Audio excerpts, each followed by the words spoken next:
Hi, I'm Jo from Mooney & Co Estate Agents, and today answering all things in finance and how to buy houses and how to move is Margaret. Margaret from Finance Path.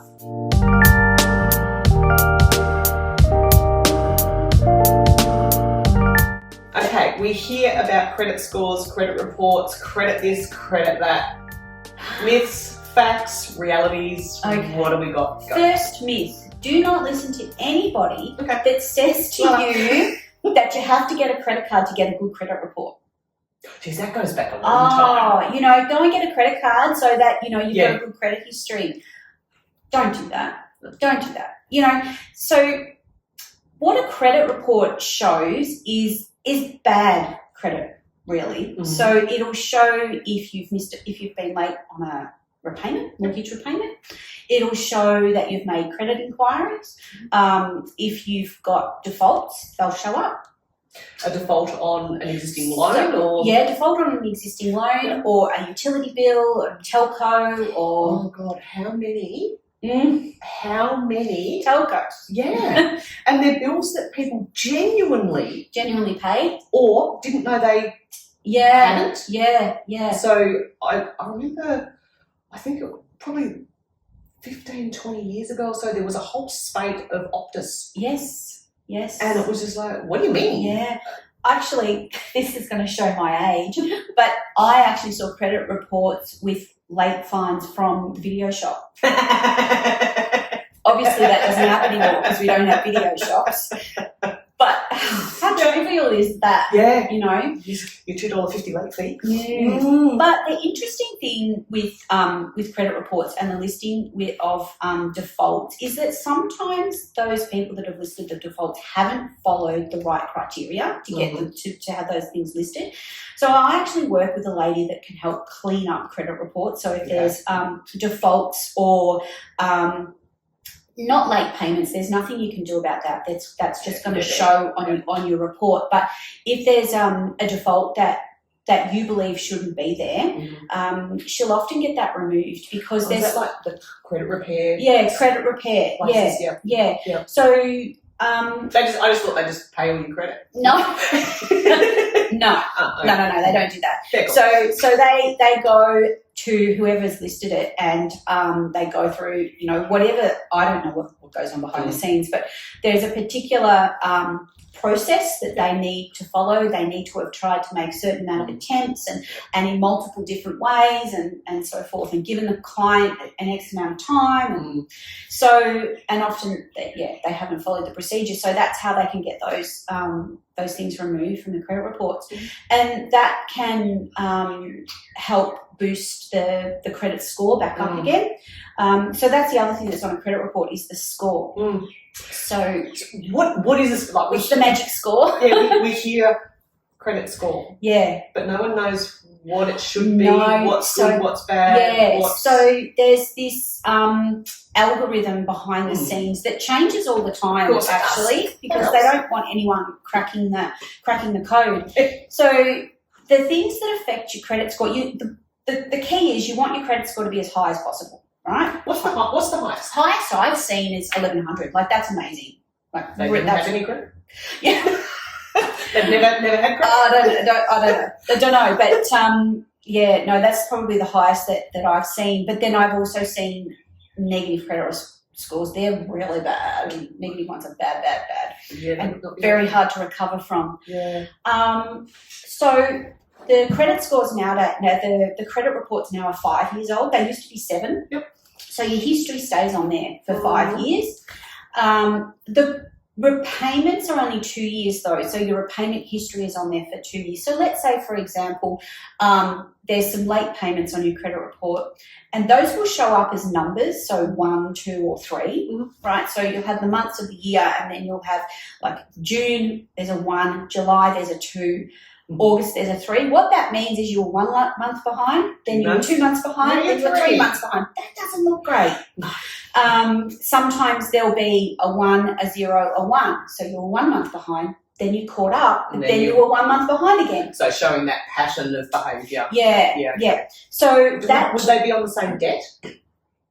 Yes. Yeah. Yeah. Okay. So it's listed for each debt. Yep. So that history stays on there for 2 years. Once 2 years has passed, that drops off, and we can't see anything beyond that. So it is possible if you've been not religious in keeping your payments on check and all those sort of things, but then you go past that 2 year period and be vigilant about everything. If you and again, it comes down to planning.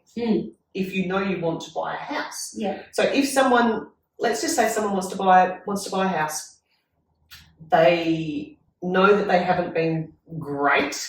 Can they look it up themselves? Like, how does that work? So do they need to speak to you guys? I get a copy of a credit report before I do anything for a client. Okay. And I have a look at it to see if there's anything on there that that's of concern that perhaps the client doesn't know about. Sometimes there's often a credit card they've forgotten that they thought they closed, but they didn't, and that's open.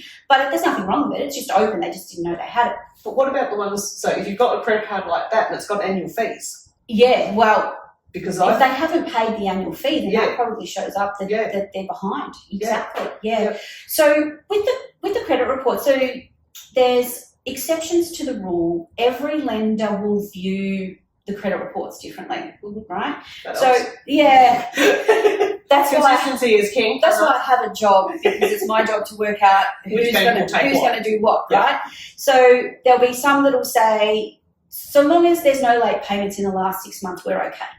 Others will go, it's a 12-month period. Others are, we don't want to see anything, But then there are some lenders that will look at, we call them non-conforming or specialist lending. So if there's some late payments in the last 6 months, we can always look at a specialist lender. You might have to pay a slightly higher interest rate, but there is a solution, for you if you need to do something. Now, just to clarify, the repayment history is over 2 years, but the defaults or judgments or bankruptcies, they're 5 years on your credit report. So bankruptcy used to be 7. Now is now 5. It's now 5. Okay. However, there are some lenders that do this sneaky bankruptcy report. So they'll go back and see if anyone has had any bankruptcy in the history of their life. Which is really sad, because I think, if something happened to someone when they were 20 years old and they're now 40, that shouldn't be held against them. And sometimes it's not actually in their control at that time. You can be... It was a life occurrence that happened at that particular time. Exactly. So I really actually don't know how people manage to navigate the finance world without a broker, to be honest, because, there's so many of these loopholes, right, all over the place that, they can trip up on. So the first thing I do is, get a copy of the credit report. If there's something we need to get looked at or get removed, I'll let them know about it. Sometimes clients are like, I'm prepared. It's going to drop off in 6 months' time. I'll just wait. And that's fine. That's the plan to make. So that's the first thing is and it's free when they come to me. I'll do that credit report for them free. They can obviously pay to get their own if they like. There are 3 types of credit reports. Of course there are.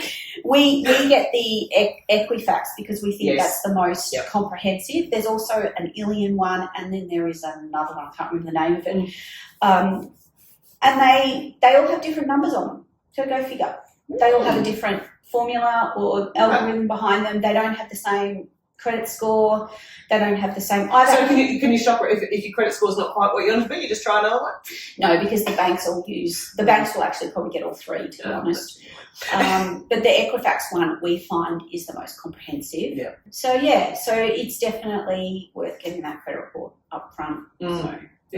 Better to know up front than have surprises later. We can deal with it, right? And if there's something on there, I had a client recently who had some late payments late last year, and it was around the time she was separating from her husband, and there was also she was selling moving parts. She was selling her house, and she was buying another house, and she didn't make it subject to finance, and she lost her deposit, and it was a whole mess. And so when I lodged her application, I told the story. This is what happened. This is why it happened. So we can hit it up front, and then the credit assessor reads it and goes, oh, that makes sense. Whereas if you don't deal with it up front, it looks like you're trying to hide something. So better to come out with the facts, the reasons, and apply logic. And this was an isolated issue. You can see There's a whole good picture Yeah. of everything else, Yeah. and then there's this one there's this like one little stab, and you're like, Yeah. God damn it. Yeah, and it looks bad because there's a 2 there, but there's actually a really, Yeah, reasonable there's a viable explanation. reason for it. Yeah.